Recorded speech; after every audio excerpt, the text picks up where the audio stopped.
Hello student, कैसे हैं आप लोग। हम आशा करते हैं कि आप लोग स्वस्थ होंगे और पढ़ाई लिखाई कर रहे होंगे।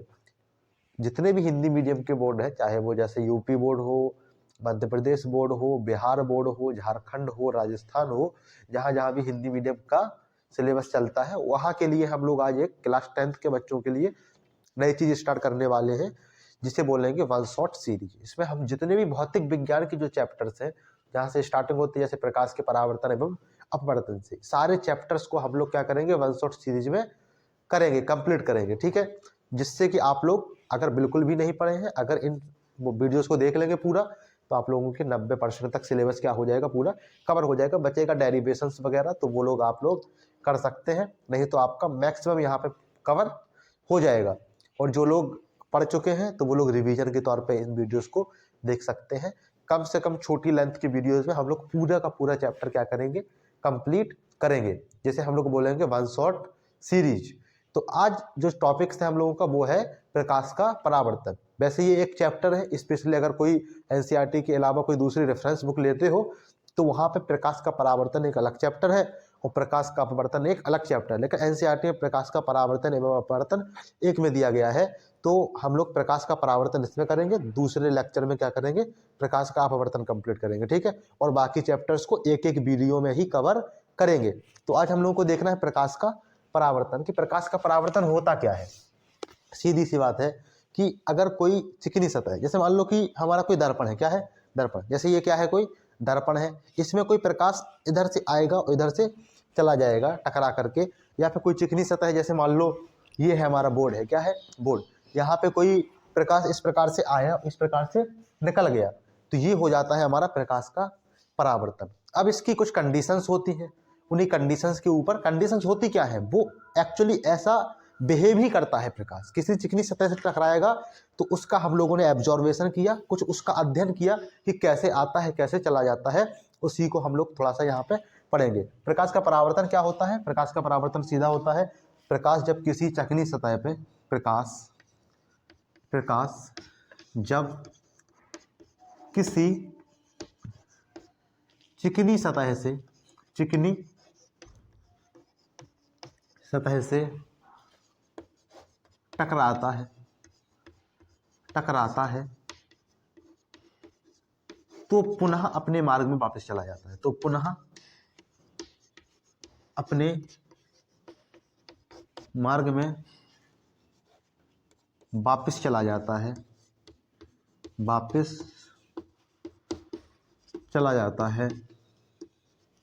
इस घटना को क्या कहते हैं, प्रकाश का परावर्तन कहते हैं। इस घटना को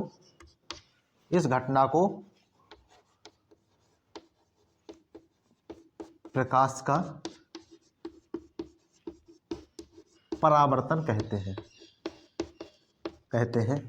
कंडीशंस क्या है कि जैसे अपने मार्ग में तो नहीं, कुछ लोग क्वेश्चंस भी कर सकते हैं कि सर मान लो ये कोई चिकनी सतह है, क्या है, चिकनी सतह, प्रकाश यहाँ से आया, इस प्रकार जाता है, देखो मार्ग तो चेंज किया, चेंज किया, तो हम लोग क्या कहेंगे कि जहां से आ रहा है क्या हो गया, परावर्तित हो गया, यानी वापस चला गया। का मतलब यही है कि जिधर जाना था उधर नहीं गया, ऊपर की तरफ चला गया, जिस तरफ से आ रहा तो उसी तरफ चला गया। थोड़ा सा एंगल तो डिफरेंस हुआ ही है। तो किसी चिकनी सतह से मान लो अगर वो थीटा कोण से आ रहा है तो थीटा ही कोण से क्या हो जाता है, परावर्तित भी होके चला जाता है। अगर थीटा कोण से आया, थीटा कोण से परावर्तित हो जाएगा।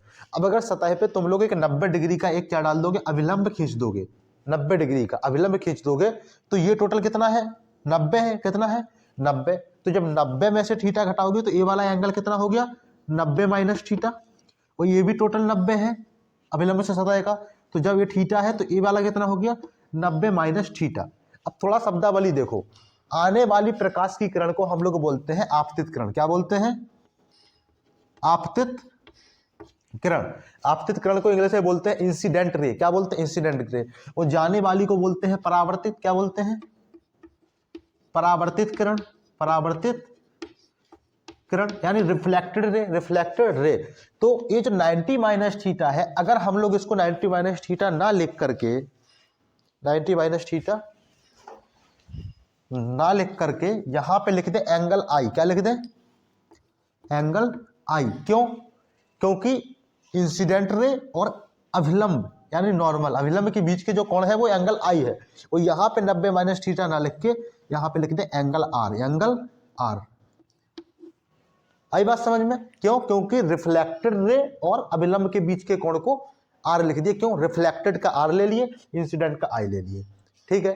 अब नियम दो होते हैं प्रकाश के परावर्तन के, जो नियम होते हैं वो दो होते हैं, जो कि आप लोग जानते भी होंगे।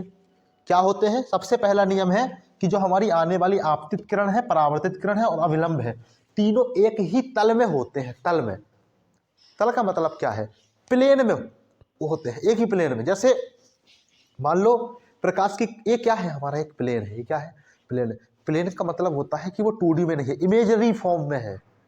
इमेजरी फॉर्म में, इमेजनरी नहीं, काल्पनिक नहीं, इमेज फॉर्म में। जैसे हम ऐसे यहाँ पे खड़े हैं तो हम लोग क्या है? 3D है। क्यों? क्योंकि हमारी नाक ऊपर उठी हुई है, गर्दन नीचे धंसी हुई है। दिस इज, ये प्लेन नहीं है। लेकिन जिस मोबाइल की स्क्रीन में तुम देख रहे हो वो क्या है? एकदम प्लेन है। तो कहने का मतलब क्या है कि यहां से जो आपतित किरण आ रही है और जो परावर्तित किरण जा रही है वो क्या है? जैसे जिधर से जा रही है उधर जा रही है, तो उठी उठी नहीं है, एक ही प्लेन में। अगर तुम एक प्लेन कहीं से काटोगे तो वो तीनों चीजें, अभिलंब, आपतित किरण और परावर्तित किरण, तीनों एक ही तल में मिलने वाले हैं, एक ही तल में मिलने वाले हैं। जैसे मान लो हम लोग कुछ देखते हैं, जैसे हमारे क्या है? पेन है। दो क्या है? पेन है। बात को समझना। अगर ये एक कोई सतह है, ये क्या है? कोई सतह है। तो यहां से कोई प्रकाश की किरण आई और यहां से क्या हुई? अपवर्तित, परावर्तित हुई। क्या हुई? परावर्तित हुई। और यहाँ कहीं बीच में क्या होगा? अभिलंब होगा। यहाँ कहीं बीच में अभिलंब होगा, इस प्रकार। तो अगर तुम लोग ऐसे कोई एक प्लेन खींचोगे तो ये तीनों चीजें एक ही प्लेन में मिलेंगी, तीनों चीजें एक ही प्लेन में मिलेंगी। तो कहने का मतलब क्या है? ये इधर से आई तो इधर से जाएगी, ऐसे नहीं हो जाएगी, या ऐसे नहीं हो जाएगी। ये तो 2D में चला, 3D में चला जाएगा। जहां से एक प्लेन काटोगे तीनों चीजें एक ही प्लेन में मिलेंगी। एक बहुत कॉमन सा पॉइंट हम लोग बोल सकते थे और निकल भी सकते थे, जिसे बोलते हैं तीनों चीजें एक ही बिंदु पर होती है। तो बिल्कुल ऐसी गलत बात है। तीनों चीजें एक ही बिंदु पे मिलती तो है एक जगह पे, लेकिन हर जगह एक बिंदु पे नहीं होंगी। देखो यहाँ पे देखोगे तो एक बिंदु यहाँ है, एक यहाँ, यहाँ कहीं एक बिंदु पे है क्या? नहीं। सिर्फ एक पॉइंट ऐसा है जहां पे ये लोग एक ही बिंदु पे है। तो ये बात अगर बोल दोगे फर्स्ट लॉ में कि आपतित किरण, परावर्तित किरण, अभिलंब तीनों एक ही बिंदु पर होते हैं, तो बात तुम्हारी गलत हो जाएगी। हो सकता है कि एग्जामिनर सही कर दे, लेकिन ये जो बात बोल रहे हो वो गलत बोल रहे हो।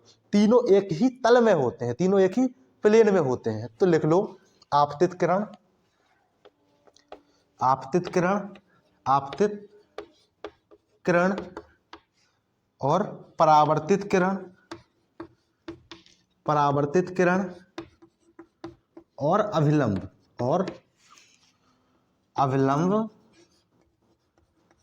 तीनों एक ही तल में होते हैं, तीनों एक ही तल में होते हैं, एक ही तल में होते हैं। बात समझ में आई? और दूसरा रूल क्या है? देखो पता चल रहा है 90 माइनस थीटा, 90 माइनस थीटा, यानी एंगल आई का मान जो होता है एंगल आर के बराबर होता है। आपतन कोण बराबर होता है, आपतन कोण बराबर होता है परावर्तित कोण। क्या होता है? परावर्तित कोण,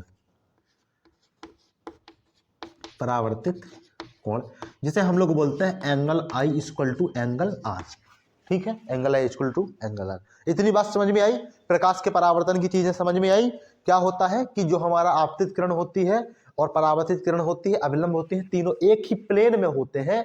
और दूसरी चीज क्या है? दूसरा नियम क्या है? कि जो आपतन कोण का मान होता है परावर्तन के कोण के मान के बराबर होता है। अब हम लोग इसके आगे बढ़ते हैं।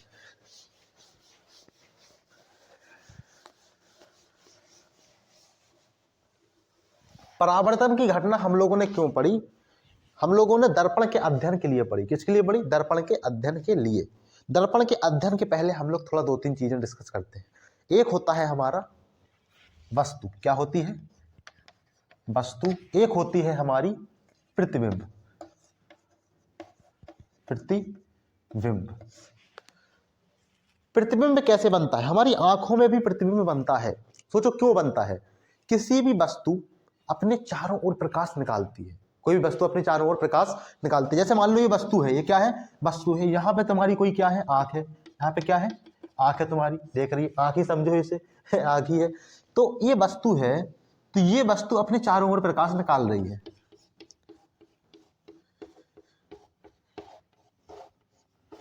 क्यों निकाल रही है? इसके अंदर कोई क्या एनर्जी है? नहीं, इसके ऊपर प्रकाश टकरा रहा है, कुछ प्रकाश ये वस्तु अपने अंदर एब्जॉर्ब कर रही है, अपने अंदर सोख रही है और जस्ट अपोजिट इसका दिखा रही है। ठीक है, वो हम लोगों ने देखा है, अपना एक वीडियो डाला है your red is not my red वाला, वो एक वीडियो थोड़ा सा देख लेना, उसमें तुम्हें चीजें कुछ क्लियर होंगी। ठीक है, तो कोई भी वस्तु कैसे काम करती है कि कोई वस्तु का कलर होता है तो वो कैसे काम करती है, कुछ प्रकाश अपने अंदर सोखती है, कुछ प्रकाश अपने से रिलीज करती है।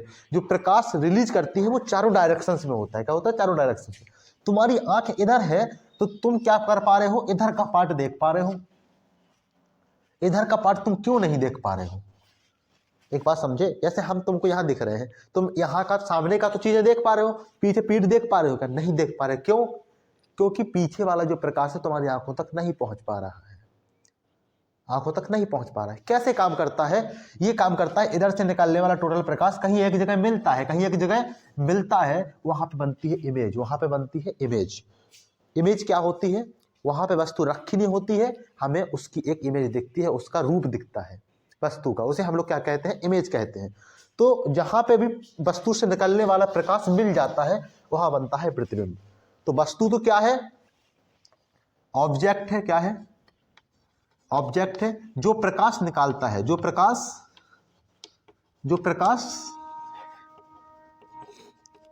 निकालता है। वस्तु कोई सूर्य नहीं है, सूर्य से आने वाला प्रकाश या लाइट से आने वाला प्रकाश उस पर टकराता है, वहां से चारों दिशाओं में क्या होता है? रिलीज होता है। वस्तु खुद से प्रकाश नहीं निकालती, लेकिन उससे प्रकाश आता है, तभी वस्तु नजर आती है। प्रतिबिंब क्या है? वस्तु से निकलने वाला प्रकाश मिलता है जहां पर वस्तु से निकलने वाला प्रकाश मिलता है, प्रकाश मिलता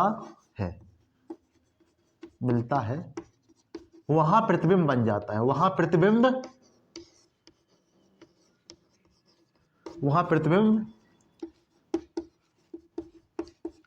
जाता है,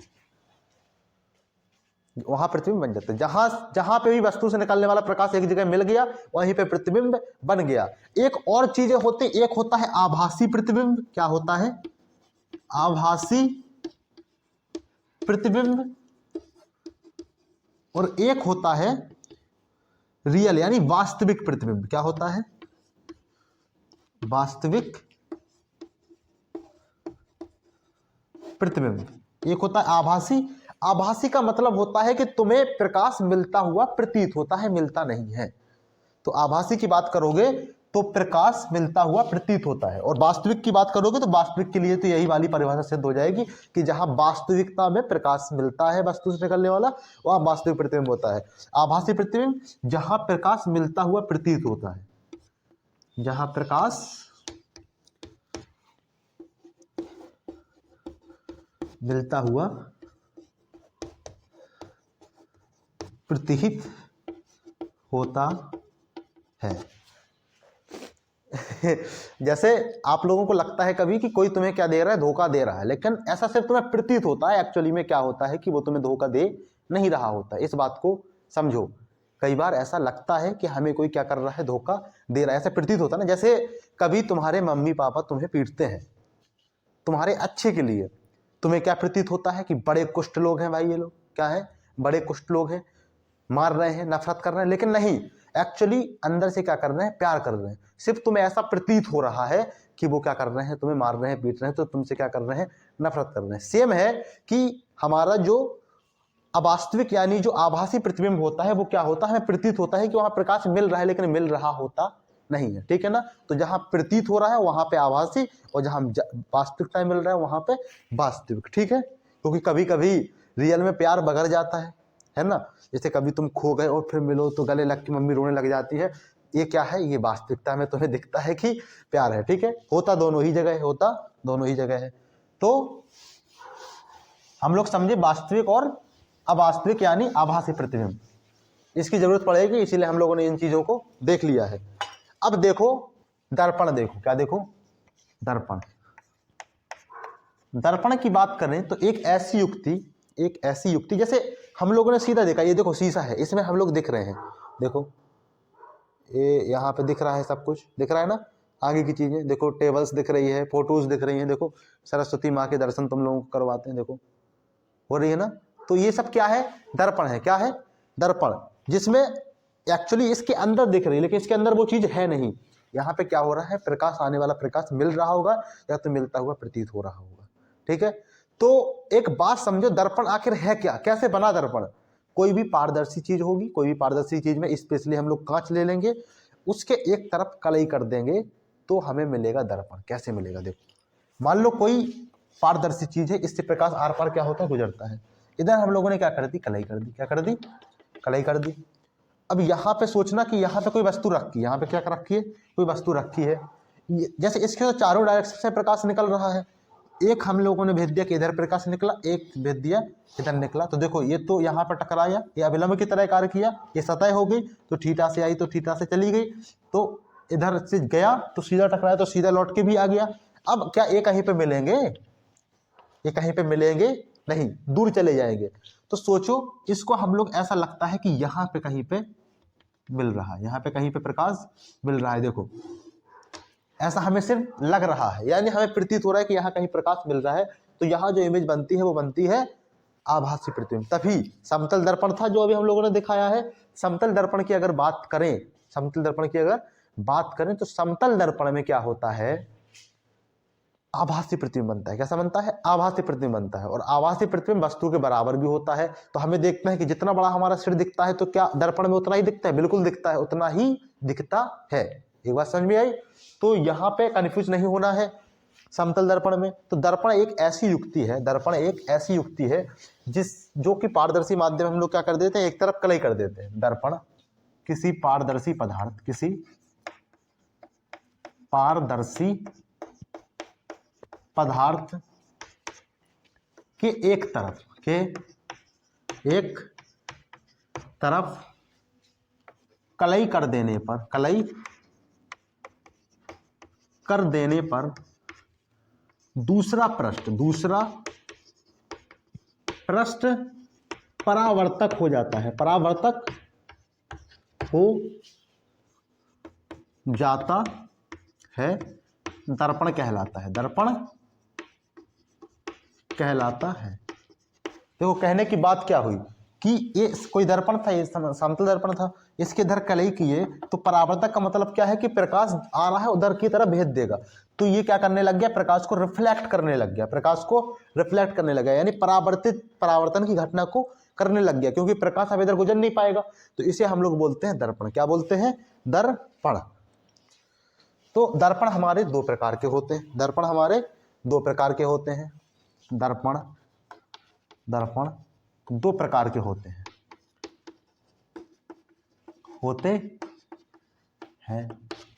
सबसे पहला हम लोगों ने अभी देखा समतल, क्या होता है, समतल दर्पण। और दूसरा हमारा होता है गोलीय दर्पण। क्या होता है, गोलीय दर्पण। तो गोलीय दर्पण के भी हमारे दो प्रकार होते हैं, एक होता है उत्तल दर्पण,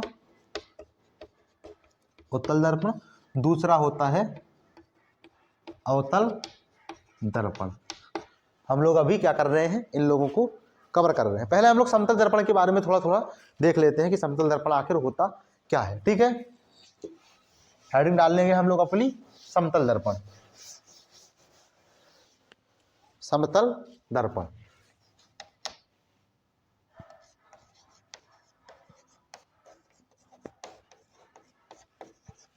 समतल दर्पण क्या होता है, एक प्लेन, समतल का मतलब ही होता है कि समान प्लेन, एक प्लेन जो कि क्या हो, एकदम प्लेन। देखो प्लेन का मतलब ये नहीं है कि हम उसको बोल रहे हैं कि वो आयताकार है या वो क्या है, वर्गाकार है, नहीं।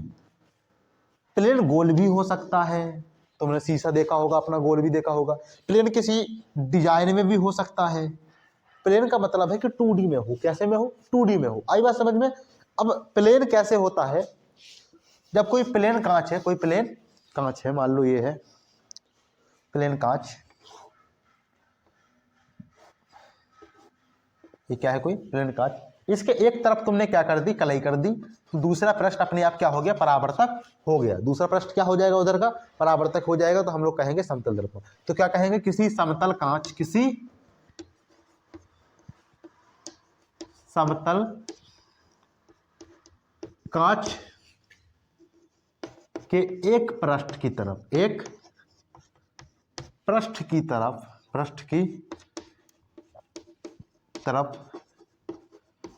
कलई करने पर दूसरा पृष्ठ परावर्तक हो जाता है। क्या हो जाता है? परावर्तक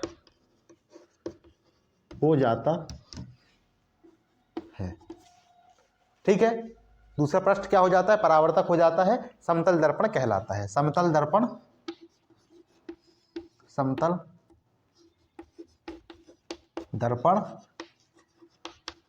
कहलाता है। इतनी बात क्लियर हुई? समतल दर्पण को देख लो, कैसी इमेज बनती है, क्या बनती है। ये है समतल दर्पण। हम लोगों ने देखा अगर कोई ऐसी इमेज है तो एक प्रकाश किरण इधर भेजेंगे तो हमारा क्या हो जाएगा, यहाँ कहीं पे प्रकाश, यहाँ पे कहीं पे वस्तु का प्रतिबिंब बन जाएगा। ये प्रतिबिंब कैसा है? आभासी है। और देखो यहां से नाप रहे हो, जितनी बड़ी वस्तु उतना ही बड़ा प्रतिबिंब, यानी वस्तु के बराबर है। क्या है? वस्तु के बराबर। देखो जिधर वस्तु का सिर है उधर ही प्रतिबिंब का है, तो सीधा भी है। कैसा है? सीधा भी है। और एक चीज देखो, जिधर जितनी दूर पे वस्तु रखी है दर्पण के आगे, जस्ट उसके पीछे उतनी ही दूरी पे बन रहा है। यानी वस्तु जितनी दूरी पर दर्पण के आगे रखी है, दर्पण के आगे रखी है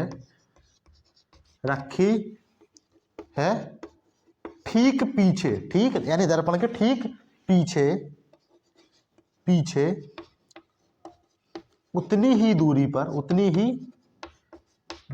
पर प्रतिबिंब बनता है। प्रतिबिंब बनता है।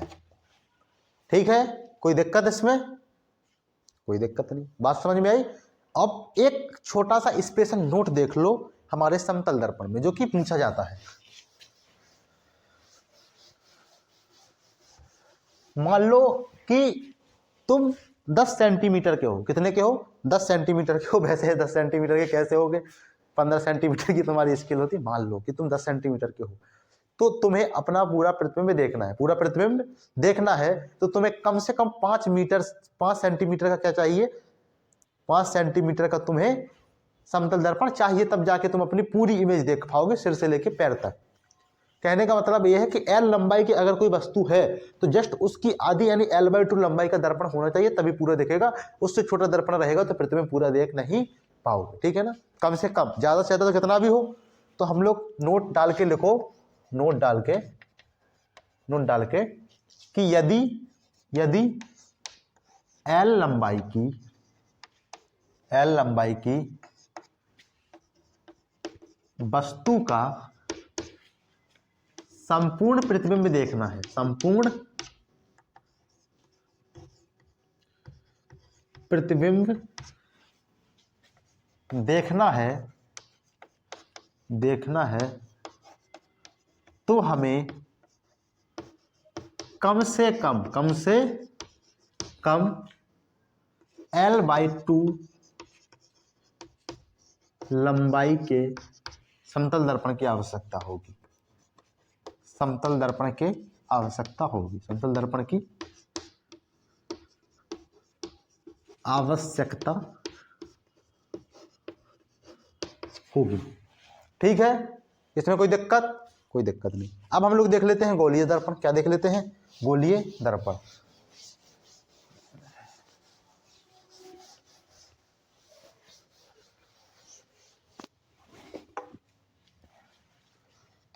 गोलीय दर्पण। गोलीय दर्पण दो प्रकार के होते हैं।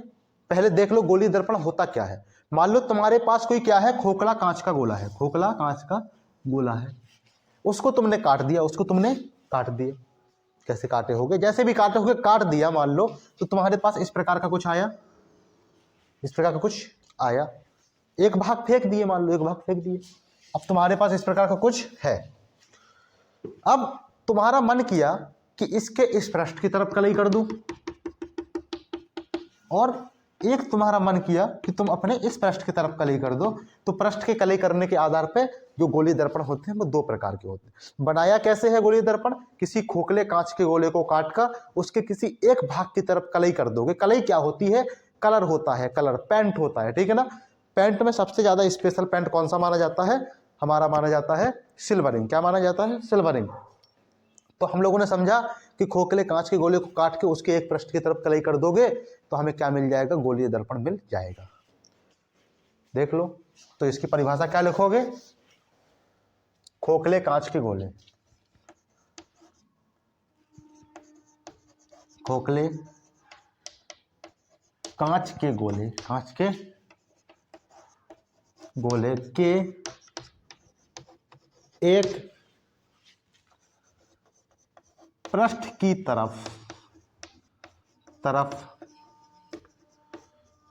कलई करने पर, खोखले कांच के गोले के कटे हुए भाग की, कटे हुए भाग के पृष्ठ की तरफ कलई करने पर, किसी एक पृष्ठ की तरफ कलई करने पर जो दर्पण प्राप्त होता है, जो दर्पण प्राप्त होता है गोलीय दर्पण कहलाता है। गोलीय दर्पण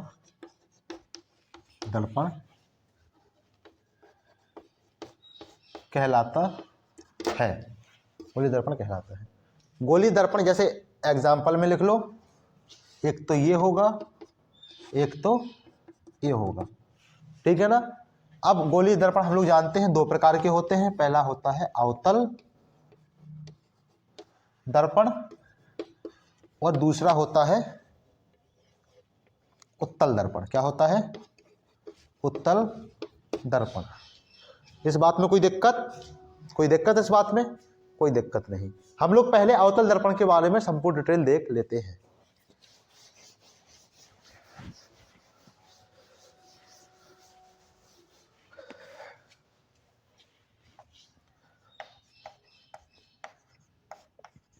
अवतल दर्पण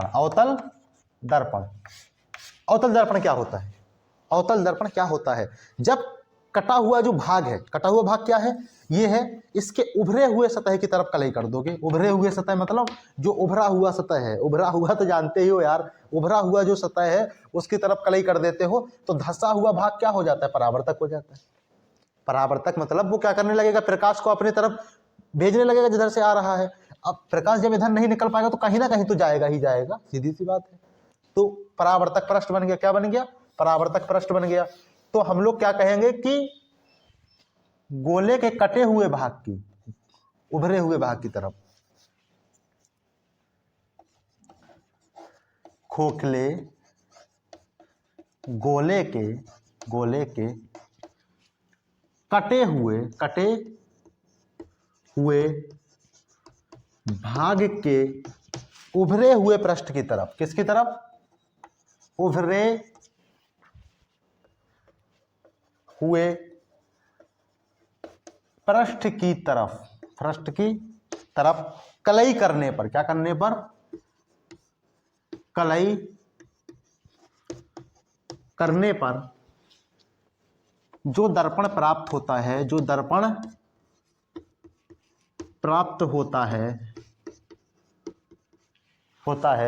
क्या कहलाता है? अवतल दर्पण कहलाता है। अवतल दर्पण कहलाता है। ठीक है, अवतल दर्पण कहलाता है। इस बात में कोई दिक्कत नहीं। जैसे हमारा क्या है, ये वाला क्या है? हमारा अवतल दर्पण है। क्या है? अवतल दर्पण है। ठीक है, अब अवतल दर्पण में थोड़ा क्या क्या होता है हमें उसकी शब्दावली देखना है। अवतल दर्पण में होता क्या क्या है उसकी शब्दावली हमें देखनी है। ठीक है, अवतल दर्पण के पहले क्या उत्तल दर्पण देख लें। चलो ठीक है, उत्तल दर्पण हम लोग देख लेते हैं, उसके बाद सीधा हम लोग प्रतिबिंब बनाएंगे अवतल दर्पण से। उत्तल भी देख लो, उत्तल दर्पण। अच्छा, इसमें कन्फ्यूजन नहीं करनी है, कन्फ्यूजन बहुत होती है। उभरे हुए भाग की तरफ कलई है तो अवतल, और धंसे हुए भाग की तरफ कलई है तो उत्तल। तो इसमें क्या होता है, धंसे हुए भाग की तरफ कलई होती है, धंसे हुए भाग की तरफ कलई होती है। क्या होती है, कलई होती है। तथा उभरा हुआ पृष्ठ क्या होता है, उभरा हुआ पृष्ठ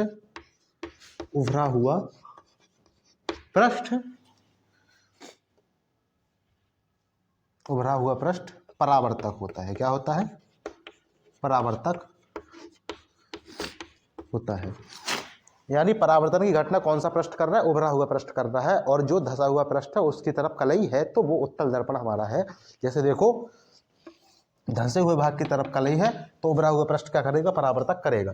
अब ये कैसा भी लिखा हो, चाहे ऐसा बना हो चाहे ऐसा बना हो, धंसे हुए भाग की तरफ कलई है तो वो हमारा उत्तल दर्पण है। ठीक है, इसमें कोई दिक्कत नहीं।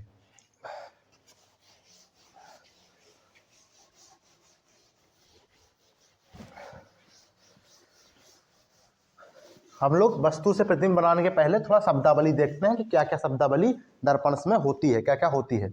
अब देखना, ये हमारा क्या है, अवतल दर्पण है। क्या है, अवतल दर्पण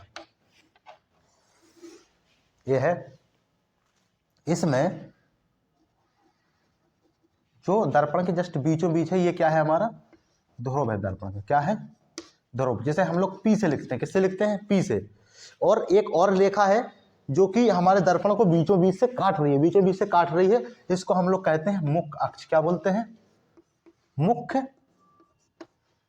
अक्ष बोलते हैं। क्या बोलते हैं, मुख्य अक्ष। अब देखो, जिस खोखले गोले से ये काट के बनाया गया है, मान लो कि इस प्रकार कोई पहले गोला रहा होगा, इस प्रकार इसका गोला रहा होगा, तो जो इसके बीच का जो केंद्र है उसे हम लोग बोलते हैं वक्रता केंद्र। क्या बोलते हैं, वक्रता केंद्र, जिसे हम लोग सी से लिखते हैं। और वक्रता केंद्र और ध्रुव के जस्ट बीचों बीच एक बिंदु होता है जिसे हम लोग बोलते हैं फोकस बिंदु। क्या बोलते हैं, फोकस बिंदु, जिसे एफ से लिखते हैं। इसे क्या बोलते हैं, फोकस बिंदु। ठीक है, तो लिख लेते हैं हम लोग, इनकी परिभाषाएं लिख लेते हैं, एक एक करके लिख लेते हैं। सबसे पहले देखो, मुख्य अक्ष की परिभाषा क्या है, मुख्य अक्ष क्या है, मुख्य अक्ष एक रेखा है, एक ऐसी रेखा जो वक्रता केंद्र फोकस ध्रुव को मिलाती हुई गुजरती है, अनंत से आती है, अनंत पे चली जाती है, इसका कोई एंड और दी एंड नहीं है। तो एक ऐसी रेखा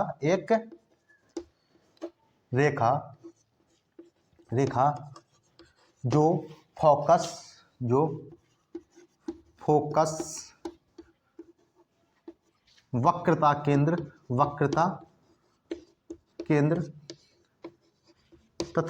तथा ध्रुव को मिलाती हुई गुजरती है।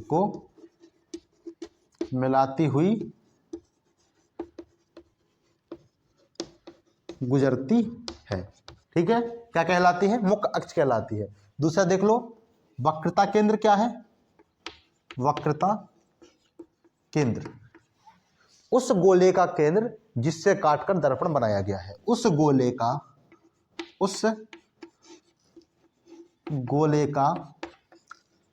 केंद्र जिससे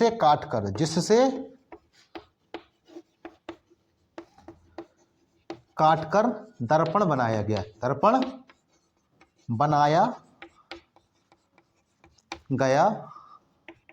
है। ठीक है, उस गोले का, ये गोला है मान लो, उसके बीच का जो केंद्र है वही क्या है, हमारे दर्पण का वक्रता केंद्र है।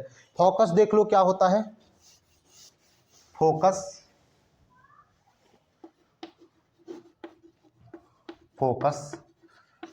क्या है, वक्रता केंद्र तथा ध्रुव के बीच का बिंदु। वक्रता केंद्र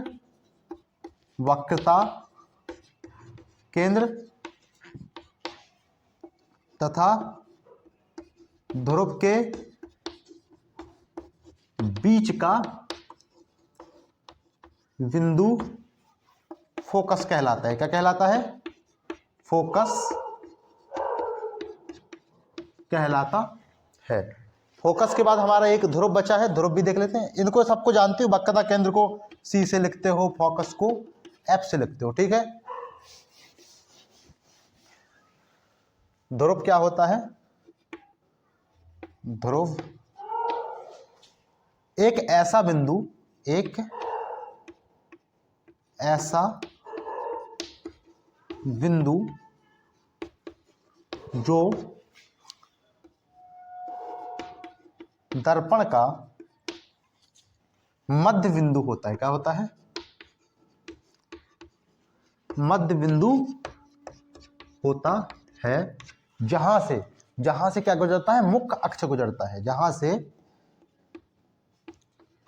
से मुख्य अक्ष गुजरता है, मुख्य अक्ष गुजरता है।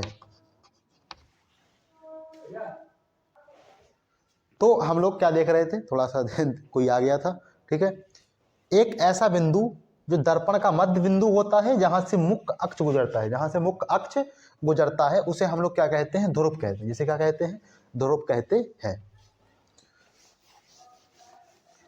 अब थोड़ा हम लोग दूरियां देख लेते हैं। क्या देख लेते हैं? दूरियां।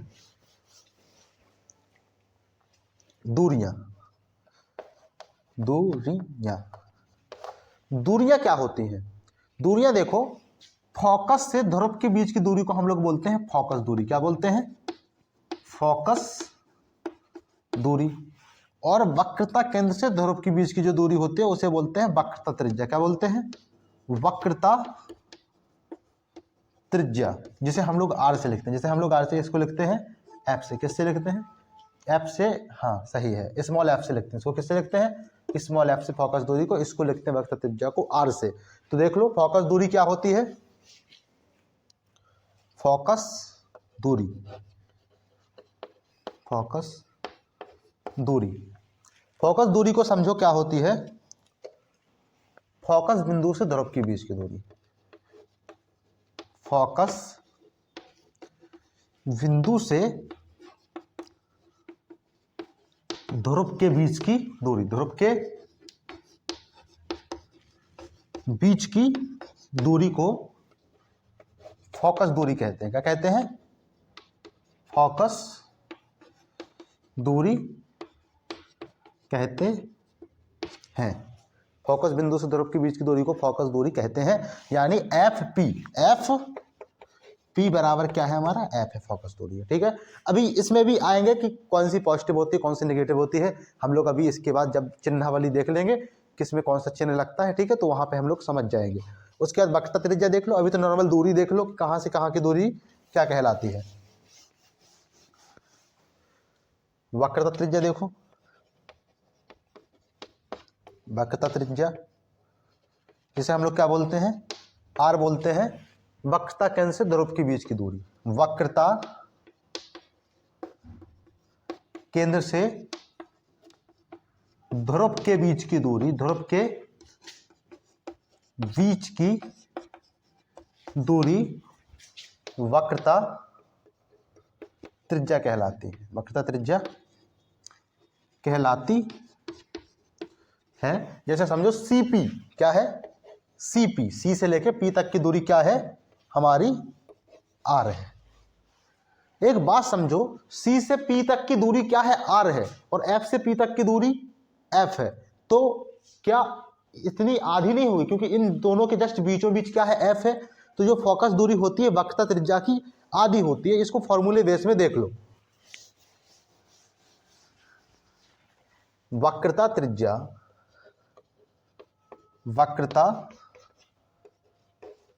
त्रिज्या फोकस दूरी का दुगनी होती है। फोकस दूरी का दोगुनी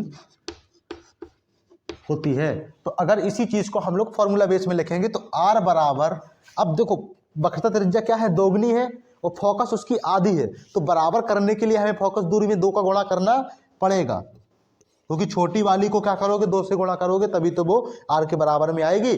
तो F बराबर क्या लिखोगे? R/2। ठीक है, ये बात समझ में आई? ठीक है।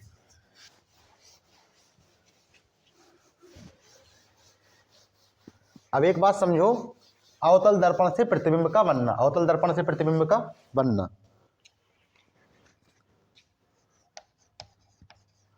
अवतल दर्पण से प्रतिबिंब का बनना, प्रतिबिंब का बनना, अवतल दर्पण से प्रतिबिंब बनना। अवतल दर्पण होता क्या है, ये हमारा अवतल दर्पण है। क्या है? अवतल दर्पण है। और एक बात समझो, वक्रता केंद्र किधर होता है? जिधर उसका क्या होता है, गोले का केंद्र होता है। यानी ये कहीं पे, यहाँ पे वक्रता केंद्र है, यहाँ कहीं पे फोकस है, यहाँ कहीं पे ध्रुव है, यहाँ कहीं पे ध्रुव है। तो अवतल दर्पण से जब प्रतिबिंब बनेगा तो वस्तु तो उधर रखी रहेगी जिधर कलई नहीं होगी, वस्तु उधर ही रखी जाती है जिधर कलई नहीं होती है। तो जिधर कलई नहीं है उधर क्या है, फोकस है, वक्रता केंद्र है। और जब बहुत दूरी पे चले जाओगे तो अनंत है। क्या है? अनंत है। तो अवतल दर्पण से प्रतिबिंब बनने की हमारी 6 स्थिति होती है। कौन कौन सी? एक तो वस्तु मान लो बहुत दूर है। क्या है? बहुत दूर। तो पहली स्थिति है। एक हो सकता है कि वस्तु अनंत और वक्रता केंद्र के बीच में हो। दूसरी स्थिति है, तीसरा है कि वस्तु क्या हो, वक्रता केंद्र पर हो। चौथी हो सकता है वक्रता केंद्र और फोकस के बीच में हो। और पांचवी हो सकती है कि वस्तु कहाँ हो, फोकस पे हो। और छठवीं हो सकती है फोकस और ध्रुव के बीच में हो, छठवीं। ठीक है?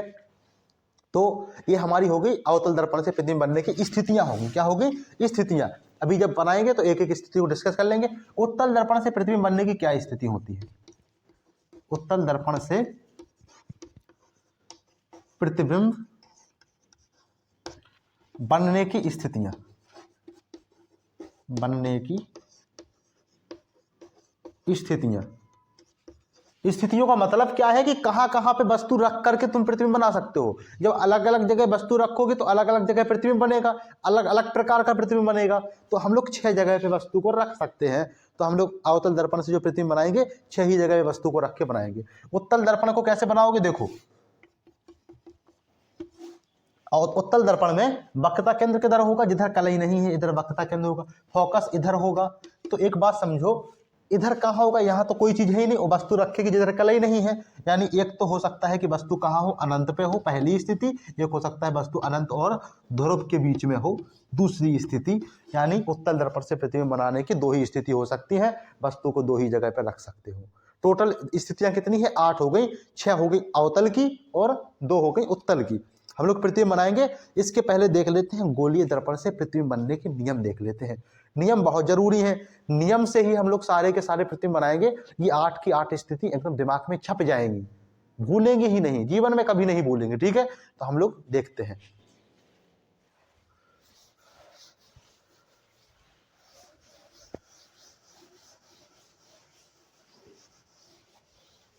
हेडिंग डालो, गोलीय दर्पण से प्रतिबिंब बनने के नियम।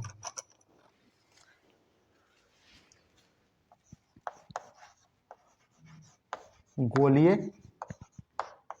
दर्पण से प्रतिबिंब बनने के नियम। प्रतिबिंब बनने के नियम।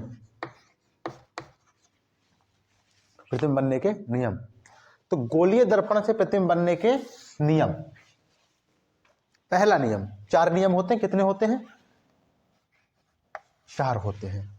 सबसे पहला देखो कि जब कोई उत्तल दर्पण है, कोई अवतल दर्पण हो चाहे उत्तल दर्पण, दोनों के लिए, तो वहां पे पॉइंट कितने हैं? एक तो है फोकस, दूसरा है वक्रता केंद्र, एक तो होता है अनंत। ठीक है? एक है हमारा ध्रुव, एक है हमारा ध्रुव। इतने पॉइंट है। तो जब कोई प्रकाश की किरण, जब कोई प्रकाश की किरण मुख्य अक्ष के समांतर आती है, मुख्य अक्ष के समांतर आती है, तो परावर्तन के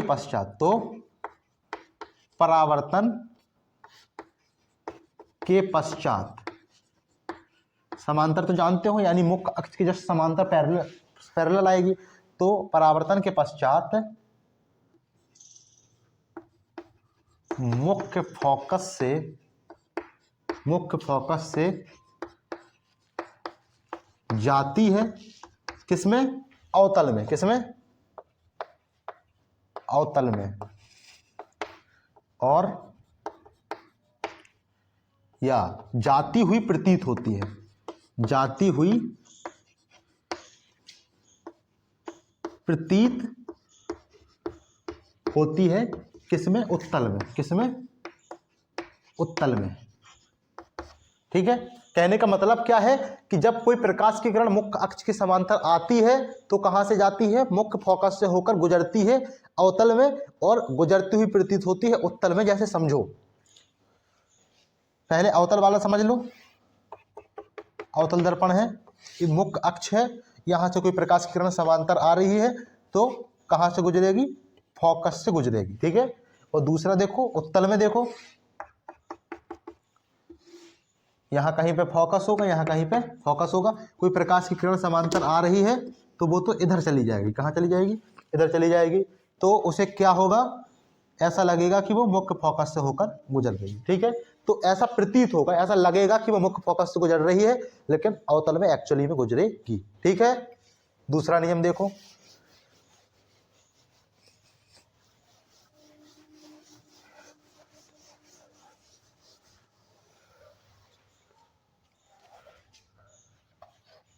जब कोई प्रकाश की किरण, जब कोई प्रकाश की किरण वक्रता केंद्र से, वक्रता केंद्र से गुजरती है, गुजरती है किसमें, अवतल में, अवतल में, या गुजरती हुई प्रतीत होती है, गुजरती हुई प्रतीत होती है किसमें, उत्तल में, तो वह प्रकाश की किरण, तो वह प्रकाश की किरण अपने मार्ग में, अपने मार्ग में, अपने मार्ग में बिना विचलित हुए, बिना विचलित हुए लौट आती है, अपने मार्ग में बिना विचलित हुए लौट आती है, यानी वो जिस मार्ग में जाती है उसी मार्ग में लौट आती है, अगर वो प्रकाश की किरण अवतल दर्पण में कहां से गुजर रही है, कहां से गुजर रही है, वक्रता केंद्र से गुजर रही है, और उत्तल में वक्रता केंद्र से गुजरते हुए प्रतीत हो रही है। देखो ये है अवतल, ये क्या है, अवतल, दिस इज वक्रता केंद्र, दिस इज फोकस बिंदु। कोई इधर लिख लो इसको, फोकस को, ये क्या है, फोकस बिंदु। कोई प्रकाश की किरण यहां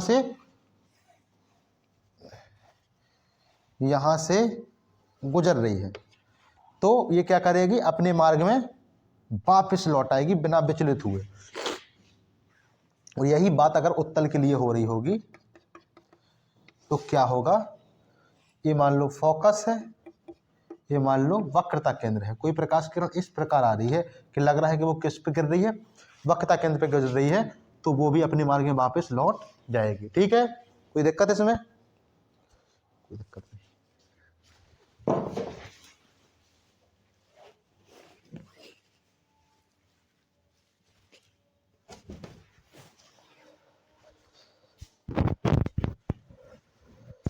ये बात समझ में आई कि उत्तल दर्पण में अगर वक्रता केंद्र से जा रही है तो अपने मार्ग में वापस लौट आएगी, जाती हुई प्रतीत हो रही है। तो तीसरा नियम देखो क्या होता है,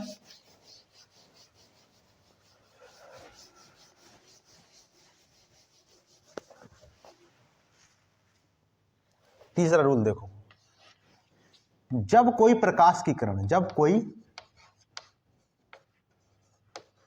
प्रकाश की किरण मुख्य फोकस से होकर जाती है, मुख्य फोकस से होकर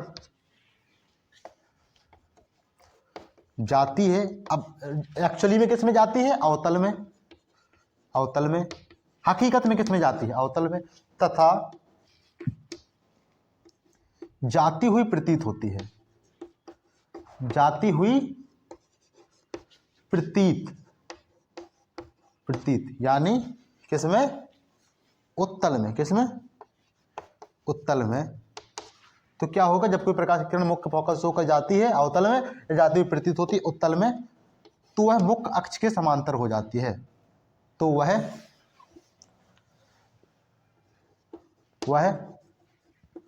मुख्य अक्ष के समांतर हो जाती है, समांतर हो जाती है। तो वह प्रकाश किरण क्या हो जाती है, मुख्य अक्ष के समांतर हो जाती है। देखो जस्ट उल्टा हो रहा है। फर्स्ट वाला रूल क्या था, जब कोई प्रकाश की किरण मुख्य अक्ष के समांतर जा रही थी तो मुख्य फोकस से गुजर रही थी। अब जब मुख्य फोकस से जा रही है तो समांतर हो रही है। देखो उत्तल दर्पण, अवतल दर्पण में देखो, पहले तो ये हमारा अवतल दर्पण है, ये हमारा क्या है, मुख्य फोकस है, ये क्या है, वक्रता केंद्र। कोई प्रकाश किरण अगर इस प्रकार जा रही है, मुख्य फोकस से जा रही है, तो परावर्तन के पश्चात क्या होगी, मुख्य अक्ष के समांतर हो जाएगी। अगर यही चीज अगर हम लोग उत्तल दर्पण की बात करें तो यह है हमारा फोकस, यह है वक्रता केंद्र। जब कोई प्रकाश किरण ऐसे लग रहा है जैसे मान लो किस पे गिर रही है, फोकस पे गिर रही है, तो परावर्तन के पश्चात मुख्य अक्ष के समांतर हो जाएगी। ऐसा प्रतीत होगा कि वो किस पे आ रही है, फोकस पे आ रही है। ठीक है ना, दोनों तरफ से हो सकता है। अगर इधर से भी ऐसा कुछ है कि लगेगा कि फोकस पे जा रही है तो भी मुख्य अक्ष के समांतर हो जाएगी। इसमें भी सेम लॉजिक है। ठीक है ना, आई बात समझ में। अब देखो चौथा नियम,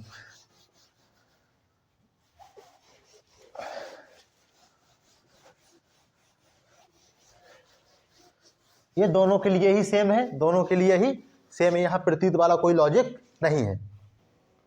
देखो चौथा नियम, जब कोई प्रकाश की किरण, जब कोई प्रकाश की किरण ध्रुव पर पड़ती है, ध्रुव पर पड़ती है,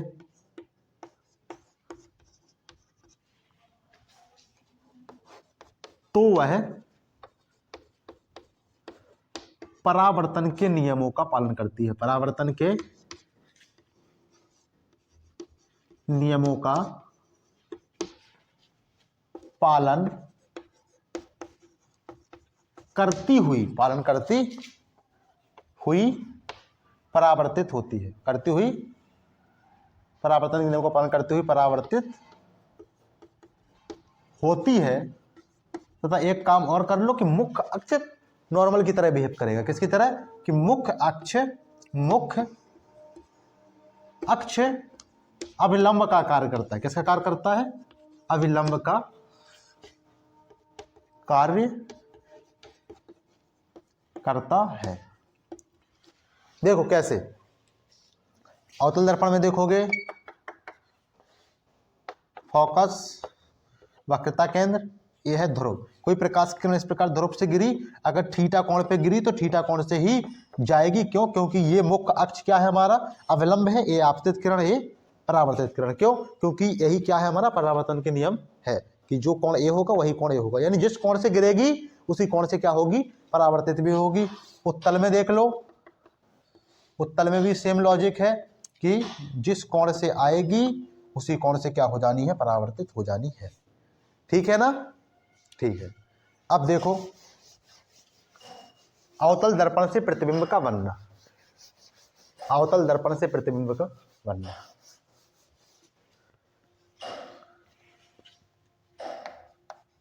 अवतल दर्पण से प्रतिबिंब का बनना। कहाँ गायब हो गए, सो तो नहीं रहे हो ना, सोना नहीं है, ठीक है। फोकस होकर के देखो, थोड़ा सा रुको, सांस लो, फिर देखना चालू करो, नहीं तो पता चले कि बस मोक्ष की प्राप्ति में चले जाओ। सोना नहीं है, देखते रहो। अब हम लोग क्या देख रहे हैं, अवतल दर्पण से प्रतिबिंब बना रहे हैं, अवतल दर्पण से प्रतिबिंब बना रहे हैं। तो अवतल दर्पण से प्रतिबिंब बनने की 6 स्थिति होती हैं।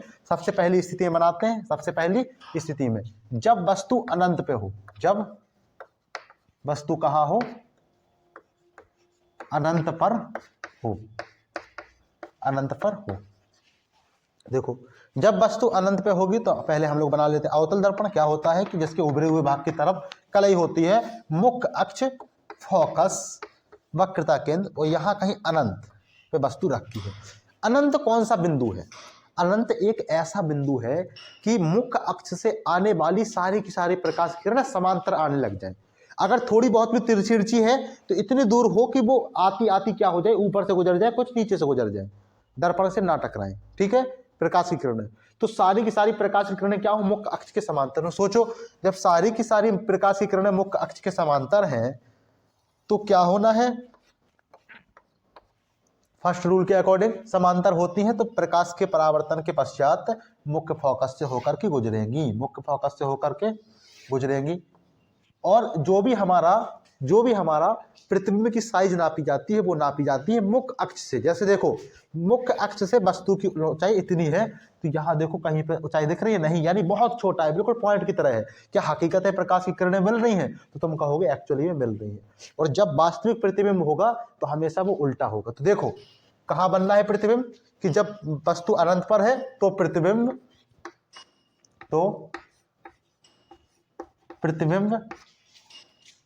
फोकस पर बनेगा। ये तो होगी प्रतिबिंब की स्थिति, बनेगा। और कैसा बनेगा, प्रतिबिंब के गुण देख लो, वास्तविक, बहुत छोटा, इतना छोटा कि इसको हम लोग बिंदुवत भी बोल सकते हैं। क्या बोल सकते हैं, बिंदुवत, यानी पॉइंट की तरह बिहेव कर रहा है, पॉइंट की तरह दिख रहा है, बहुत छोटा तथा उल्टा। कैसा बनेगा, उल्टा बनेगा। ठीक है, इसमें कोई दिक्कत नहीं। हम लोग देख लेते हैं दूसरी स्थिति में। बस इतना ही है कि जब वस्तु अनंत पे है तो प्रतिबिंब कहाँ बनेगा, फोकस पे बनेगा। क्वेश्चंस भी इसी तरह पूछे जाएंगे कि बताओ जब वस्तु अनंत पे है अवतल दर्पण में तो प्रतिबिंब कहाँ बनेगा, फोकस पे बनेगा। कैसा बनेगा, उल्टा बनेगा, वास्तविक बनेगा तथा बहुत छोटा बनेगा, बिंदु की तरह, पॉइंट की तरह बिहेव करेगा। दूसरी स्थिति देखो,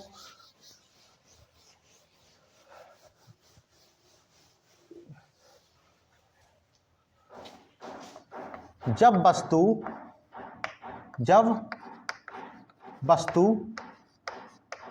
अनंत तथा वक्रता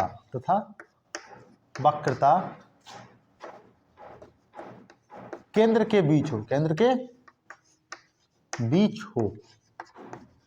जब वस्तु कहाँ हो, अनंत और वक्रता केंद्र के बीच हो, तो देखो ये है हमारा अवतल दर्पण, फोकस, वक्रता, और यहां कहीं पे वस्तु रखी है।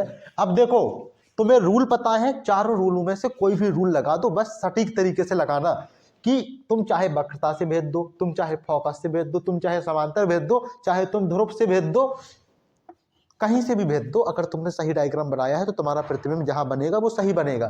ठीक है, एक हम समांतर भेद देते हैं और एक हम लोग वक्रता केंद्र से भेद देते हैं। यहां से गई उसी में वापस आ गई, समांतर है तो फोकस से गुजरी। देखो यहां कहीं पे प्रतिबिंब बन रहा है। अब देखो क्या प्रतिबिंब वस्तु से छोटा है, बिल्कुल छोटा है। क्या वास्तविकता में मिल रही है प्रकाश किरण? हाँ, वास्तविकता मिल रही है तो वास्तविक है। क्या जिधर वस्तु का सिर है उधर प्रतिबिंब का? नहीं, उल्टा है। कैसा है, उल्टा। तो हम लोग देख लो, जब वस्तु अनंत तथा वक्रता के बीच में हो तो प्रतिबिंब कहां बनेगा, फोकस तथा वक्रता केंद्र के बीच में बनेगा, वक्रता केंद्र के बीच में बनेगा। और कैसा बनेगा, उल्टा बनेगा, वास्तविक बनेगा तथा वस्तु से छोटा होगा, वस्तु से छोटा होगा। ठीक है, आई बात समझ में? अगला देखो, तीसरी स्थिति,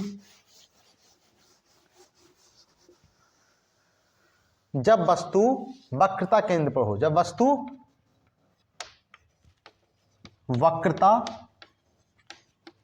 केंद्र पर हो, जब वस्तु कहां हो, वक्रता केंद्र पर। जब वस्तु वक्रता केंद्र पर होगी तो कैसे बनेगा, देखो ये है हमारा अवतल दर्पण, ये है फोकस, ये है वक्रता केंद्र, वस्तु यहीं पर रखी है। एक समांतर भेद दो, एक फोकस से भेद दो, फोकस से जाएगी समांतर होगी और समांतर जाएगी तो फोकस से जाएगी, यहाँ कहीं पे बन रहा है। देखो जितनी बड़ी वस्तु है उतना ही बड़ा प्रतिबिंब है। जहाँ वक्रता केंद्र पर है वस्तु, तो वक्रता केंद्र पर ही प्रतिबिंब भी बन रहा है। यानी देखो जब वस्तु वक्रता केंद्र पर है तो प्रतिबिंब भी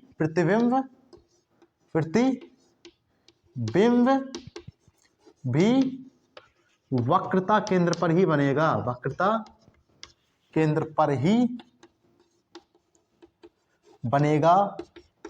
और कैसी प्रकृति होगी? उल्टा वास्तविक तथा वस्तु के बराबर। कैसा होगा? उल्टा वास्तविक तथा वस्तु के बराबर, वस्तु के बराबर, बराबर। ठीक है। अब देखो जब वस्तु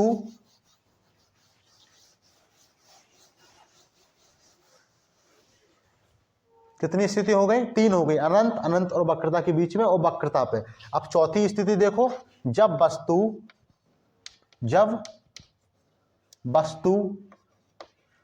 वक्रता केंद्र तथा फोकस के बीच में हो, तथा फोकस के बीच स्थित हो। देखो तो क्या होना है? अवतल दर्पण, फोकस और वक्रता। वस्तु यहां पर रखी है, एक समांतर भेद दो और एक क्या भेद दो? फोकस से भेद दो।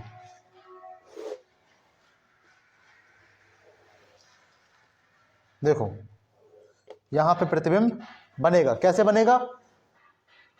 वक्रता और अनंत के बीच में, वक्रता और अनंत के बीच में। क्या वस्तु से बड़ा दिख रहा है? वस्तु से बड़ा दिख रहा है। क्या वास्तविक दिख रहा है? वास्तविक दिख रहा है। वास्तविक है तो उल्टा भी है। तो कहां बनेगा प्रतिबिंब? अनंत तथा वक्रता केंद्र के बीच में, वक्रता केंद्र के बीच में। और कैसा बनेगा? उल्टा वास्तविक, उल्टा, पहला देखो उल्टा, दूसरा देखो वास्तविक और वस्तु से बड़ा, वस्तु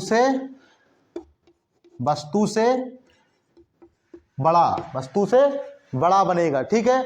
और अब देखो पांचवी स्थिति, जब प्रतिबिंब कहां हो? जब वस्तु कहां हो? फोकस पे हो। जब वस्तु फोकस पर हो, जब वस्तु फोकस पे होगी तो क्या होगा? देखो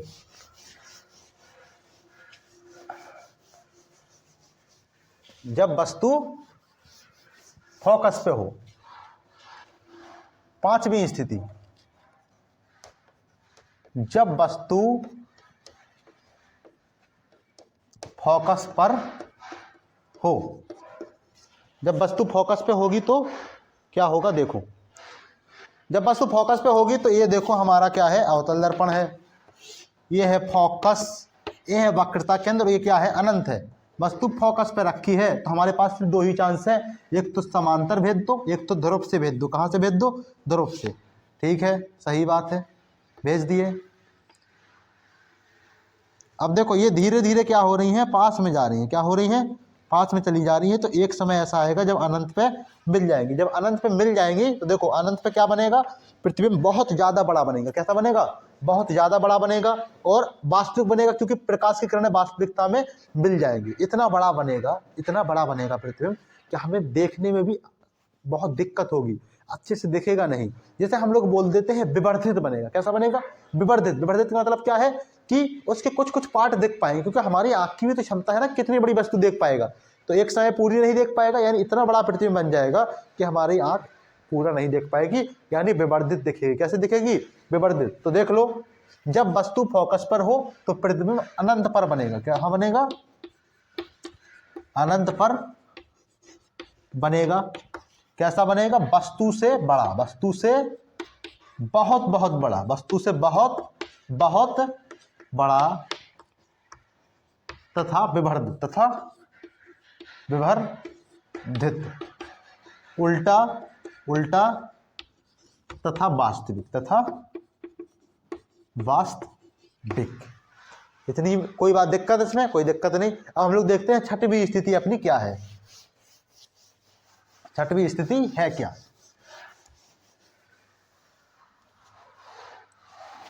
छठवीं स्थिति हमारी है क्या? कि देखो ये है हमारा अवतल दर्पण। क्या है? अवतल दर्पण। इसके बाद देखो यहाँ कहीं पे है फोकस, यहाँ कहीं पे है वक्रता केंद्र। यहाँ वस्तु रखती है फोकस तथा ध्रुव के बीच में, फोकस तथा ध्रुव के बीच में। एक प्रकाश किरण समांतर भेज दो, एक प्रकाश की किरण समांतर भेज दो, एक क्या भेज दो? ध्रुव से भेज दो। कहाँ भेज दो? ध्रुव से। समांतर भेजोगे तो कहाँ से जानी है? फोकस से जाएगी, और जब ध्रुव से जिस एंगल से थीटा से भेजोगे उसी एंगल से क्या होगी? वो जाएगी। देखो क्या यहाँ कहीं पे प्रकाश की किरण मिलेगी? कहीं प्रकाश की किरण मिलेगी? नहीं मिलेगी। क्यों? क्योंकि धीरे धीरे ये क्या होती जाएंगी? दूर होती चली जाएंगी। तो हम लोगों को लगेगा कि ये पीछे मिलती हुई प्रतीत हो रही है। यहाँ पे कहीं पे दर्पण के पीछे यहाँ कहीं पे लगेगा कि मिलती हुई प्रतीत हो रही है। देखो अब वस्तु से बड़ा प्रतिबिंब है, सीधा भी है और आभासी है। कैसा है? आभासी। तो प्रतिबिंब कहाँ बनेगा? दर्पण के पीछे, दर्पण से पीछे। सबसे पहले आभासी कैसा बनेगा? आभासी सीधा और आभासी सीधा और वस्तु से बड़ा, वस्तु से बड़ा, वस्तु से बड़ा। और हमारा अवतल दर्पण से प्रतिबिंब का टॉपिक खत्म हुआ। देखो पढ़ाई जो है इंजॉय है, तो बोर तो बिल्कुल होना ही नहीं है।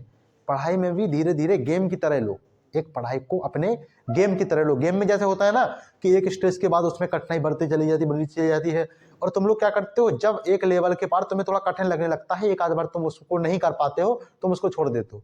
लेकिन गेम में ऐसा नहीं करते हो। गेम में उसमें 10 बार ट्राई करते हो कि उस लेवल को पार करना ही है। तो पढ़ाई को अगर गेम समझोगे तो उसमें एंजॉय भी आएगा, पढ़ने में इंटरेस्ट भी आएगा, और धीरे धीरे क्या होते चले जाओगे? लेवल पार करते चले जाओगे। एक समय पे तुम्हारी मंजिल भी होती है गेम में, यहाँ पे भी मंजिल मिलती चली जाएगी। आई बात समझ में? तो पढ़ाई को एंजॉय की तरह लो, पढ़ाई को एंजॉय की तरह लो। अब देखो हमारा जो अवतल दर्पण है उसमें 6 स्थितियां थी। जब वस्तु अनंत पे थी तो प्रतिबिंब फोकस पे बन रहा था, बहुत छोटा बन रहा था, बिंदुवत बन रहा था, और क्या बन रहा था? उल्टा बन रहा था। जब वास्तविक है तो उल्टा बनेगा। दूसरा, जब वस्तु अनंत और वक्रता केंद्र के बीच में थी तो प्रतिबिंब फोकस और वक्रता के बीच में वस्तु से छोटा था, लेकिन वास्तविक था और उल्टा था। ठीक है। जब वस्तु वक्रता केंद्र पर थी तो प्रतिबिंब भी वक्रता केंद्र पर ही बन रहा था, वस्तु के बराबर तथा उल्टा, वस्तु से बराबर तथा उल्टा। और जब वस्तु वक्रता और फोकस के बीच में आ गई तो प्रतिबिंब अनंत और वक्रता केंद्र के बीच में चला गया। अब वस्तु से बड़ा हो गया। देखो जैसे जैसे वस्तु पास में आ रही है प्रतिबिंब पीछे के सकता चला जा रहा है, छोटे से बड़ा भी होता चला जा रहा है। तो वक्रता केंद्र के जस्ट ज्वाइंट में गई, अनंत के और वक्रता केंद्र के बीच में गई, तो वस्तु से बड़ा हो गया प्रतिबिंब। ठीक है। और कैसा है? वास्तविक भी है और उल्टा भी है। जब वस्तु फोकस पे है तो प्रतिबिंब अनंत पे बना, जब वस्तु अनंत पे थी तो प्रतिबिंब फोकस पे बना था। तो आसान सी चीज है। लेकिन जब यहाँ बहुत छोटा था वहां पे बहुत ज्यादा बड़ा है, इतना बड़ा है कि विवर्धित है। ठीक है। और जब वस्तु फोकस ध्रुव के बीच में आई तो प्रतिबिंब अब आभासी बनेगा। एक ही स्थिति है जिसमें आभासी प्रतिबिंब बन रहा है जो कि फोकस और ध्रुव के बीच में है। आभासी भी प्रतिबिंब क्या है? वस्तु से बड़ा है, सीधा है। ठीक है। कोई दिक्कत इसमें? कोई दिक्कत नहीं, दर्पण के पीछे है। अब देखो दो स्थिति हमारी आसान सी है, किसकी? उत्तल दर्पण से प्रतिबिंब बनने की, उत्तल दर्पण से प्रतिबिंब बनने की, उत्तल दर्पण से प्रतिबिंब के बनने की। ये तो आसान सी चीजें हैं, तो इसमें तो कोई दिक्कत होनी नहीं चाहिए। अगर एक बार और समझ में नहीं, दोबारा से रिपीट करके देख लो उसको। ठीक है। उत्तल दर्पण से प्रतिबिंब का बनना, उत्तल दर्पण से प्रतिबिंब का बनना, प्रतिबिंब का बनना। देखो उत्तल दर्पण से प्रतिबिंब का बनना, तो पहली स्थिति क्या है हमारी? जब वस्तु अनंत पर हो। कहां पे हो? अनंत पर हो। तो हम लोग वेन डायग्राम बनाते हैं, उसे समझते हैं। उत्तल दर्पण है, उत्तल दर्पण में धंसे हुए भाग की तरफ कली होती है। दर्पण में कन्फ्यूज नहीं होना है। धंसे हुए भाग में, उभरे हुए भाग में बहुत कन्फ्यूजन होती है तुम लोगों के उसमें। कुछ बच्चे पढ़ने वाले उनको कन्फ्यूजन नहीं होती, कुछ को कन्फ्यूजन होती है। उनके लिए ये बात बोल रहे हैं कि इस बात को बहुत ध्यान दे के रहना कि अगर भूल भी जा रहे हो तो अपना डायग्राम बना करके सॉल्व कर लोगे। ठीक है। तो ये हमारा क्या है? उत्तल दर्पण है। यहाँ कहीं पे फोकस है, यहाँ कहीं पे क्या है? वक्रता केंद्र, यहाँ कहीं पे अनंत, तो यहाँ कहीं पे भी अनंत। जब वस्तु अनंत पे है तो वस्तु उधर रखी जाती है जिधर कली नहीं होती है। आने वाली सारी की सारी प्रकाश की किरणें समांतर है, आने वाली सारी की प्रकाश की किरणें समांतर है। समांतर जो होती हैं परावर्तन के पश्चात इस प्रकार होती हैं, लगता है कि फोकस पे से जा रही है, तो प्रतिबिंब भी फोकस पे बनेगा, प्रतिबिंब भी फोकस पे बनेगा, प्रतिबिंब कहाँ बनेगा? फोकस पे। देख लो, प्रतिबिंब फोकस पर बनेगा। और कैसा बनेगा? बहुत छोटा बनेगा, बहुत छोटा, बहुत छोटा, यानी बिंदुवत, यानी बिंदुवत।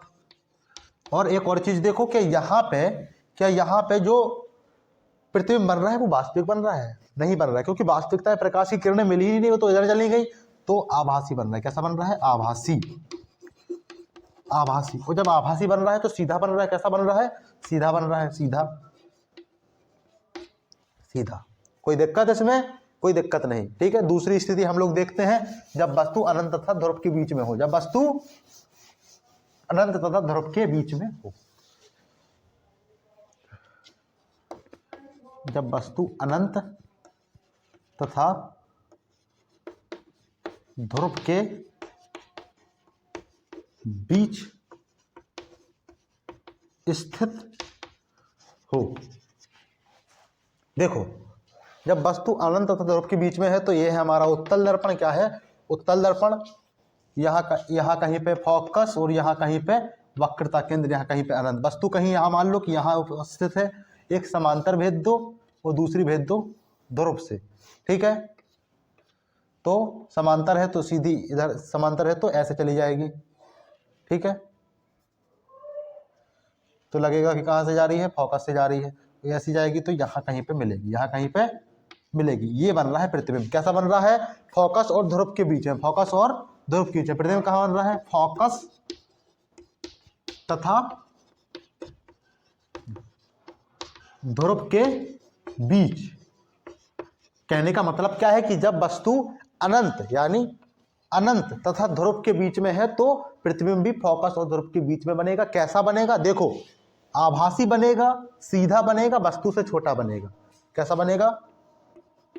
आभासी, सीधा, वस्तु से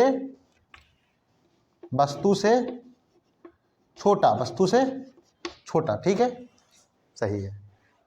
अब देख लो, हम लोग देख लेते हैं चिन्हावली। ये तो हमारा टॉपिक क्लियर है, दर्पण हम लोग बनाना सीख गए हैं। इससे बहुत सारे क्वेश्चन आपके बोर्ड एग्जाम में आते हैं, ऑब्जेक्टिव में भी आते हैं, अति लघु में भी आते हैं। ऐसे क्वेश्चन नॉर्मली पूछ लेता है कि बताओ जब वस्तु अवतल दर्पण में अनंत पे है, फोकस पे है, वक्रता पे, प्रतिबिंब कहाँ बनेगा, कैसा बनेगा, ठीक है। या फिर बोलेगा कि बताओ अवतल दर्पण में कौन सी स्थिति है जिसमें प्रतिबिंब आभासी बन रहा है, एक स्थिति है फोकस और ध्रुव। इस प्रकार के क्वेश्चन आप लोगों के पूछे जाएंगे, ठीक है, हाई स्कूल में पूछे जाएंगे। अब देखो, हम लोग थोड़ा प्रश्नावली, चिन्हावली देख लेते हैं। क्या देख लेते हैं? चिन्हावली, चिन्हावली, इसको कुछ और भी बोलते हैं। कहने का मतलब यह है कि हम लोग चिन्ह डिसाइड करेंगे किधर पॉजिटिव रहेगा, किधर नेगेटिव रहेगा।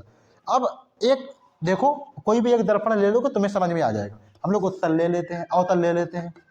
अवतल ले लिए तो एक सीधा कॉन्सेप्ट समझो कि दर्पण से उधर चलो जिधर कलई नहीं है तो नेगेटिव, दर्पण से इधर चले जिधर कलई नहीं है तो नेगेटिव, और जिधर कलई है उधर की तरफ पॉजिटिव, उधर की तरफ पॉजिटिव। ऊपर की तरफ सारी की सारी पॉजिटिव और नीचे की तरफ सारी की सारी नेगेटिव, ठीक है। ऊपर की तरफ पॉजिटिव, नीचे की तरफ नेगेटिव। तो हम लोग समझ जाएंगे कि जिधर कलई नहीं है उधर की तरफ की नेगेटिव है। कि देखो, अवतल दर्पण में जिधर कलई नहीं होती उधर ही वक्रता केंद्र होता है, यानी उधर की दूरी नेगेटिव, उधर ही फोकस दूरी होती है, उधर की दूरी नेगेटिव। यानी अवतल दर्पण की जो फोकस दूरी होती है वो नेगेटिव होती है, ऋणात्मक होती है। और उत्तल दर्पण किधर होती है? जिधर कलई होती है उधर फोकस बिंदु होता है, वहीं पे क्या होता है? वक्रता केंद्र भी होता है। तो उधर की सारी दूरियां क्या हो जाती है? पॉजिटिव हो जाती है। देखो, जैसे ये हमारा क्या है? ये हमारा क्या है? उत्तल दर्पण है। इधर देखो कलई नहीं है तो इधर की सारी दूरियां नेगेटिव, इधर कलई है तो इधर की सारी दूरियां पॉजिटिव। ऊपर की तो सारी की सारी पॉजिटिव और नीचे की सारी नेगेटिव। तो दूरियों में कोई कन्फ्यूजन हमें होनी नहीं चाहिए। दूरियों का चिन्ह कैसा होगा? जिधर कलई नहीं है उधर की सारी दूरियां नेगेटिव, और जिधर कलई है उधर की तरफ सारी दूरियां पॉजिटिव, ऊपर की सारी दूरियां नेगेटिव, सारी पॉजिटिव, नीचे की सारी नेगेटिव, ठीक है। अब देखो,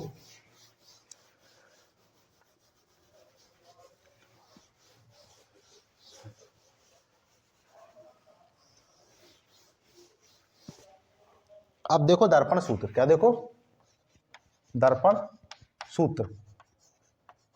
दर्पण सूत्र क्या होता है?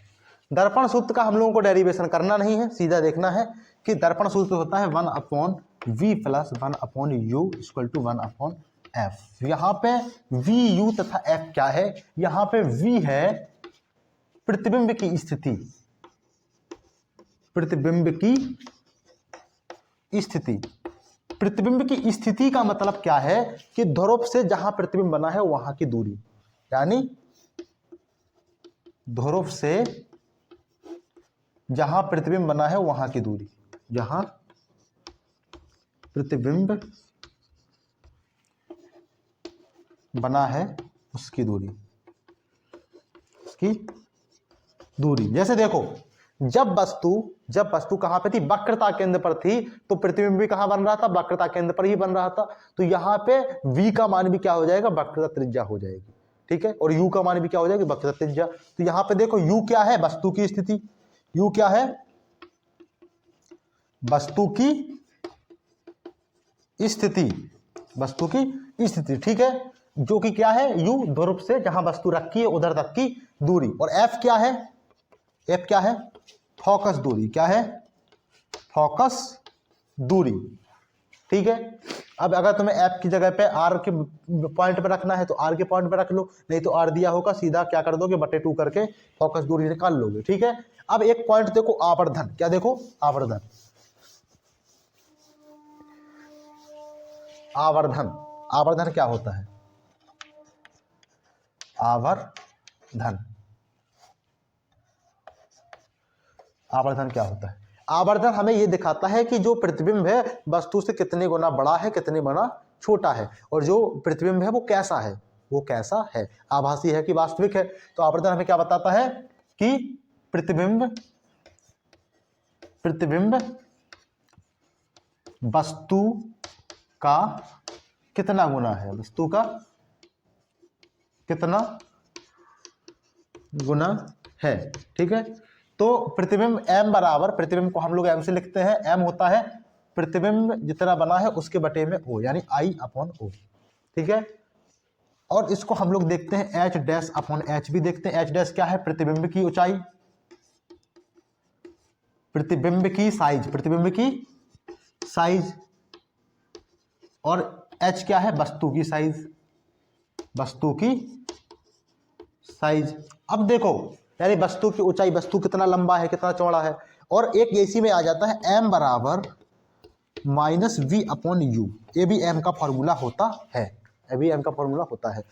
m बराबर -v/u, इसमें कोई दिक्कत, हमें कोई दिक्कत होनी नहीं चाहिए। आवर्धन क्या बता रहा है कि प्रतिबिंब वस्तु का कितने गुना है, सीधा उसमें फॉर्मूला है m = I/o। I यानी वस्तु की ऊंचाई है। जब वस्तु की ऊंचाई में तुम क्या कर दोगे, क्या कर दोगे? ऑब्जेक्ट की ऊंचाई का क्या कर दोगे? भाग दे दोगे, तो हमें आवर्धन आ जाएगा। देखो एक एग्जांपल देखो कि जब वस्तु वक्रता केंद्र पे थी तो प्रतिबिंब वक्रता केंद्र बना था, यानी m का मान निकालोगे तो m में जितनी बड़ी वस्तु थी उतना ही बड़ा प्रतिबिंब था। तो I/o करोगे तो दोनों सेम सेम है, काट के क्या आना है?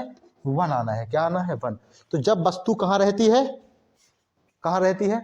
वक्रता केंद्र पे होती है, तो प्रतिबिंब वक्रता केंद्र में। लेकिन एक बात समझो, एक बात समझो कि I की दूरी कैसे लिखोगे? पॉजिटिव लिखोगे कि नेगेटिव लिखोगे? I की दूरी, क्योंकि I क्या है? नीचे बना है, यानी नेगेटिव, ऑब्जेक्ट पॉजिटिव, तो नेगेटिव माइनस क्या आएगा? -1 आएगा। यही सबसे बड़ी इंपॉर्टेंट बात है। और जब -1 आवर्धन आ रहा है तो वो दिखाएगा कि हमारा जो प्रतिबिंब है, जो प्रतिबिंब है वो कैसा है? हमारा वास्तविक है। और उल्टा है, कैसा है? उल्टा है, वास्तविक है और उल्टा है। तो नोट डाल के लिखो, नोट डाल के लिखो, नोट कि आवर्धन अगर ऋणात्मक है, अगर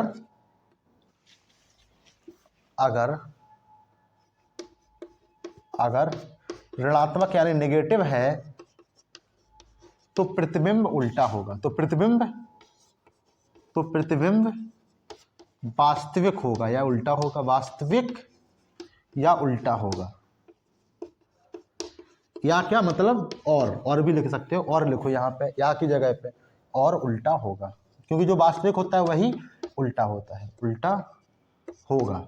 बस इतनी बात, कोई दिक्कत नहीं। हम लोग जानते हैं m बराबर v minus B upon U है, यहाँ पे v और u है, तो हम लोग अलग अलग टर्म में फोकस दूरी के टर्म में भी लिख सकते हैं, दर्पण सूत्र से ड्राइव करके तो हम लोग फोकस दूरी के टर्म में भी इसको लिख सकते हैं, लेकिन क्वेश्चंस वहां से बनेंगे नहीं, यहीं से देख लो, सीधी सी बात है। नहीं तो हम लोग सीधा लिख देंगे 1/v प्लस 1/u बराबर 1/f है। यहाँ पे तुम्हें किसी भी टर्म में चाहिए, किसमें, अगर तुम्हें u को हटा के u और f के टर्म में चाहिए तो तुम क्या करो, v का मान यहाँ से निकालो, इधर भेज दो, 1/v बराबर 1/f माइनस 1/u, एलसीएम लेके v की वैल्यू यहाँ पे रखो u और f के टर्म में, तुम्हें u और f के टर्म में मिलेगा। अगर तुम्हें यहाँ पे v और f के टर्म में चाहिए तो तुम यहाँ पे u को करके v को इधर बेच के तुम u का मान निकालो, u के मान में रखो v और f का मान, और तुम्हें v और f के मान में m का मान मिल जाएगा। ठीक है, यहां से ऐसा कर सकते हो। अब देखो, हम लोग जानते हैं दर्पण की क्षमता, क्या जानते हैं, दर्पण की क्षमता। दर्पण की क्षमता, दर्पण की क्षमता क्या होती है? दर्पण की क्षमता की बात करें, दर्पण की क्षमता फोकस दूरी का व्युत्क्रम, फोकस दूरी का व्युत्क्रम दर्पण की क्षमता कहलाता है, दर्पण की क्षमता कहलाता है। अगर हम लोग P बराबर बात करें तो फोकस दूरी का व्युत्क्रम मतलब 1/f, इसे क्या बोलते हैं, दर्पण की क्षमता बोलते हैं। और इसको हम लोग देखते हैं कि सेंटीमीटर में, तो इसको सेंटीमीटर हटाओ, इसको बोलते हैं सेंटीमीटर में, किसमें, सेंटीमीटर में। तो अगर f को देखें तो इसका जो मात्रक होता है वो होता है डायरेप्टर, क्या होता है, डायोप्टर, जिसको हिंदी में क्या बोलते हैं, डायोप्टर। ठीक है, यानी मात्रक क्या होता है, पावर का, पावर ऑफ दर्पण, यानी दर्पण की जो क्षमता होती है उसका जो मात्रक होता है वो होता है डायोप्टर। ठीक है, लेंस में भी हम लोग इस चीज का यूज करते हैं। तो हमारा जो चैप्टर है वो यहां से क्या होता है, समाप्त होता है, प्रकाश का परावर्तन। अब हम लोगों को प्रकाश के अपवर्तन की बात करनी है, जो कि हम लोग करेंगे अगले लेक्चर में। ठीक है, तब तक आप लोग पढ़ाई लिखाई करते रहो, बने रहो एलडी स्टडी पे। अगर अच्छा लगा है, कुछ सीखने को मिला है, तो जो करना है करो, ठीक है, लेकिन पढ़ाई लिखाई करो। ठीक है, और बोर्ड में अच्छा स्कोर लाओ, ये हम लोग आशा करते हैं। आप लोगों के साथ हमेशा प्रतिबद्ध है, जो कमिटमेंट है उसके ऊपर हम लोग क्या करेंगे, रहेंगे। तो ठीक है, मिलते हैं अगले लेक्चर में, तब तक के लिए ओके बाय।